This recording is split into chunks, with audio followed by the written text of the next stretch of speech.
आपने यहाँ पे एरो लगाना है, एक सिमत से आएगी और ये जाके दूसरी सिमत से निकल रही है, तो ये यहाँ पे इस तरह से बाहर की तरफ एरो आएगा। दूसरी शुआ इधर टकरा रही है, ये बिल्कुल सीधे इधर ये एरो लगाएं और जहाँ से ये गुजर रही हैं उनके ऑपोजिट डायरेक्शन में आपने इस तरह से फिर एरो लगा देने हैं।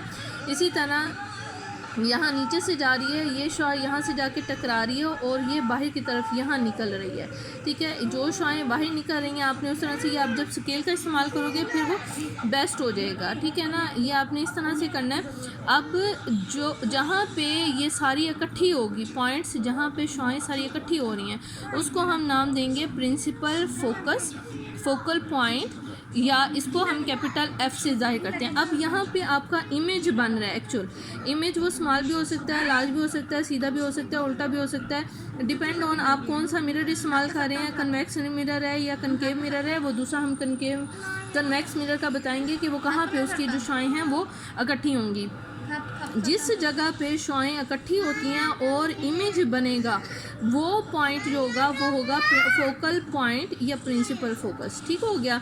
अच्छा, अब अगर हम बात करते हैं इसमें हमारा ये कन्वेक्स में आ जाता है। कन्वेक्स में क्या होगा, यहाँ पे टकराती हैं और ये यहीं से बाहर निकल रही हैं, ठीक है, ये ऐसे बाहर निकल रही हैं। आपने इन्हीं पॉइंट्स को आगे लेके जाके यहाँ पे मिला देना है, ठीक है। जो आपने शुआ यहाँ से बनाई और ये ऐसे, और दूसरी फिर इधर से ये इस तरह से, ये देखें ये टकरा रही है और फिर ये वापस आ रही है। यहाँ पे टकरा के जो आपकी टकराएगी उसको सीधा एरो, और जब टकरा के वापस आएगी तो उल्टा एरो, और फिर आपने उसको एक जगह पे पॉइंट को मिला देना है। जो पॉइंट आपका मिल रहा है उसको हम कैपिटल F कहेंगे, या उसको हम प्रिंसिपल फोकस भी कह सकते हैं या फोकल पॉइंट भी कह सकते हैं। फोकस पॉइंट भी होता है, तो वो आपकी बुक में देख लेना कौन से वाला, तीनों में से कौन सा इस्तेमाल किया जा रहा है। अब इसमें ये कैपिटल F जो होगा वो इस्तेमाल किया जाएगा।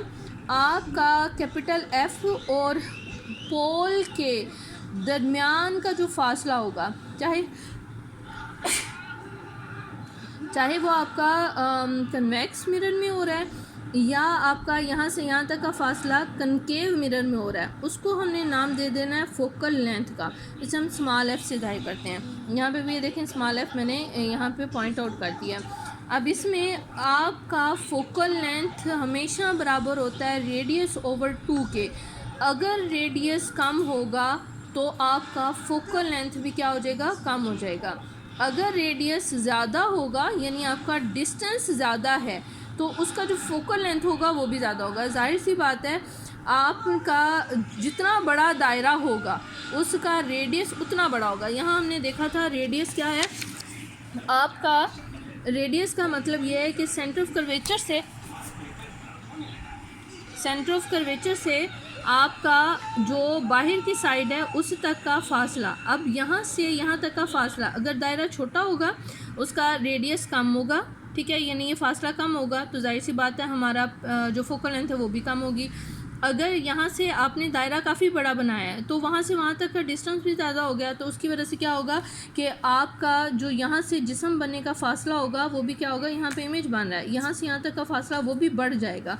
तो अगर रेडियस कम होगा तो फोकल लेंथ कम होगा, अगर रेडियस ज़्यादा होगा तो फोकल लेंथ ज़्यादा होगा।